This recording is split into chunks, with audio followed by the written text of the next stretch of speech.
industry.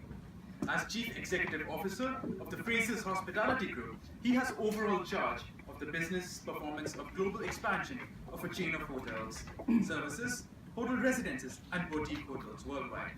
Mr. Cho, please.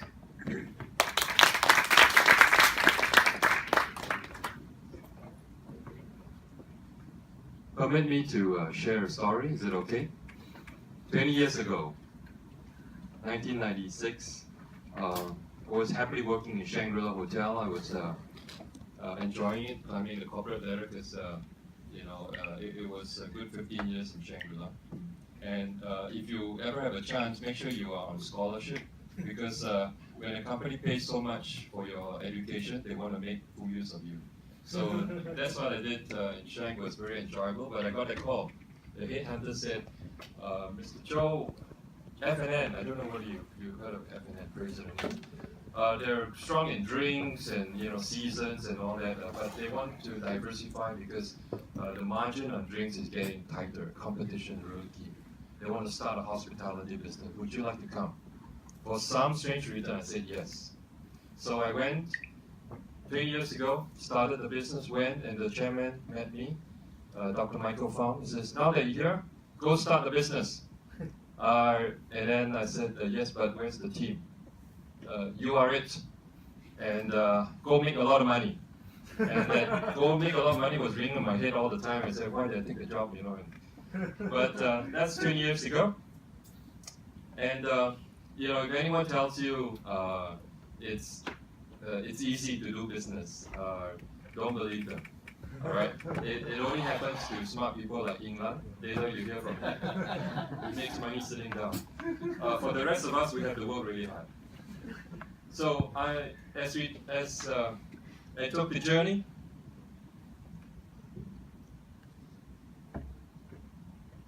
at the back of my head was chairman saying, go start the business, make a lot of money.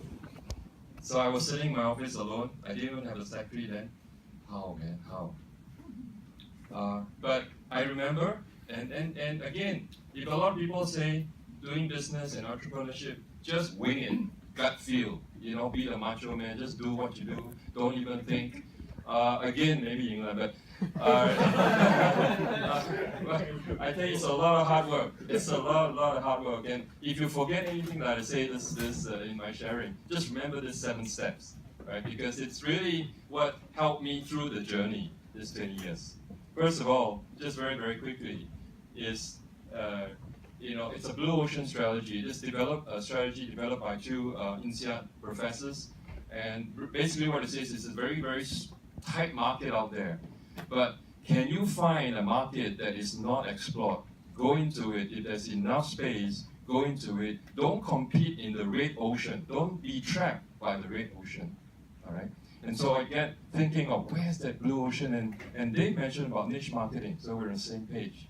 All right? And then not only that, once you have that blue ocean, that strip, then put everything together align the company under vision and core values. And vision and core values is not magic. All it does is, I'm talking about very fast, we got 200 slides, but don't worry, I'll just speed it up. So, align the company by having a vision and core values. And vision and core values really is this. If you hire people, how can every single one of them have the same DNA? Right? You cut the blood, it's the same blood. All right? Everyone has the same thinking, has the same idea. Basically, you're setting the company on the same vision going forward. All right? And then branding. Now, branding is a thing that I always find Asian companies don't do very well in. You find a lot of the major brands are all overseas. Even universities like Harvard and Yale, they are all brands. Do you realize that? It's brands. It's you have what I call a first mind recall because you have a brand. And I'm going to talk a little bit about branding, but it's not only branding as in external marketing, but I'm putting something called internal marketing. Shall we read about it? Strategic planning, again, if you fail to plan, you are actually planning to fail. Okay? And so this puts in place the strategy, the organization chart, structure for growth, and very importantly, a lot of people miss this, measure. What you cannot measure, you will not hit. That's purely it. Okay? And we spend a lot of time on measurement, and then we get the results. And guess what? This whole cycle continues on Blue Ocean again. All right? I'm going to move along real quick.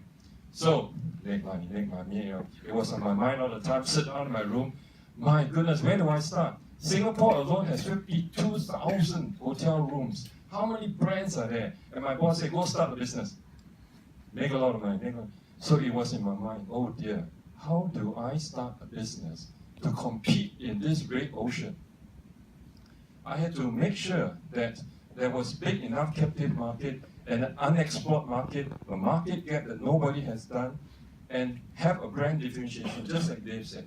How can I have something different, a niche that is so different that I can actually go into? And so when I did the study with the team, what I found is that, and on this matrix I explain sometime later when I have a chance, but there's, you know, the hotels. Hotels specialize in short stay, 2-3 days. If you stay longer than that, you know, in the room, if you stay 3-4 months in the hotel room, guess you'll do something to your mind, you know. So, and then there are also a lot of luxury apartments, you know, where the expats come. But you know, most apartments, if you stay, they want you to stay 1, 2, 3 years, right? If you stay less than that, they don't even bother, right? You can't even get rental. Suddenly, I saw there's a niche market for those who came to do business for 2, 3, 4, 5 months. Nobody wanted them. That's the market. Now, it wasn't just my idea, because I know in the States and in Europe and in Australia, this middle market has been well serviced, but in Asia, nobody knew. All right, so that's where the Blue Ocean was for me, and this started that way, and I got excited. The more I thought about it, that's the market I was presented to the board, and never looked back. And then the vision. The vision is just a common direction for the whole company. You must express a vision, because otherwise, next time when you go to work, you'll find companies without a common direction. One day, they'll do this. Next day, they do that. After a while, you get confused. Boss, where are you going? Because there's no common direction. There's no verbalizing of what the company wants to do. But this is very, very important. It's really key to bring the company forward. And then, of course, core values. Now, core values is really what you believe in.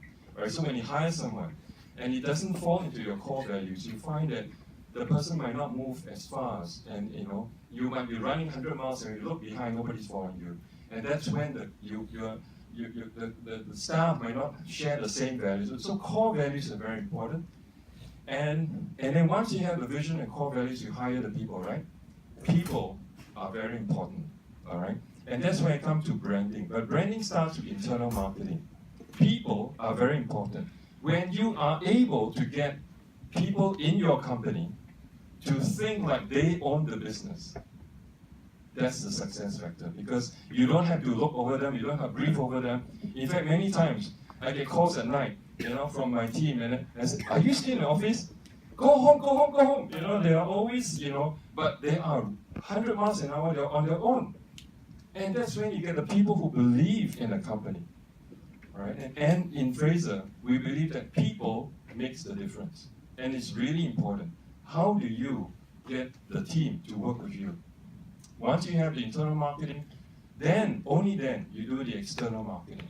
And the branding is important. The branding tells you what the company is all about, right? If you are IBM, or if you are Coke, or if you are, you know, Ritz-Carlton, people will know exactly what the company is. So when you have internal marketing, then only then you do external marketing, and when it's so clear and so consistent, then only then you start to do all your external branding. So everything that you brand externally, guess what? It's based on your core values, it's based on your vision, it's based on your belief system, and it's consistent. Okay. Now, then after that, you have to define a growth strategy, because again, fail the plan, fail. And so the growth strategy is 3 years, 5 years, 7 years. I know in this days and age, you can't plan beyond 1, 2, 3 years, right? But it's still important. It's still important to say in 5 years, how do I lighten my balance sheet? How do I tap the capital markets? How do I make sure that I have enough goals to meet that scalability? And once you plan it out, you talk to the team, and they're in line with you, I tell you, you have a team moving forward. And even if you're not around, I tell you, the company moves. Oh, sorry. Go ahead. And on top of that, if you want, if example, we want to be global, we want to be leading, we have to have the structures. The organization structure is very important. A lot of people say, just report to someone. But it's important. I don't know, when you go to work and you start reporting to 3, 4, 5, 6 bosses, it's very tough. All right? Every single boss has their own direction. Every single boss wants their own way. All right? And that's where, when org chart are not done well, you get a company that is floundering. Okay? And so we spend a lot of time on org chart. I won't take too much time, but we spend a lot of time on organizational development, on org chart, and it's important. And then we monitor. All right? Everything we do, we monitor. Okay? Now, you think we're a bit, too,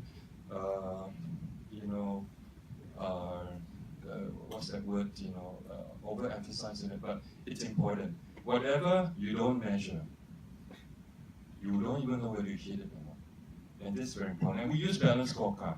It's a very simple and basic way to measure. Asian companies, they're very used to measuring what? Dollars and cents.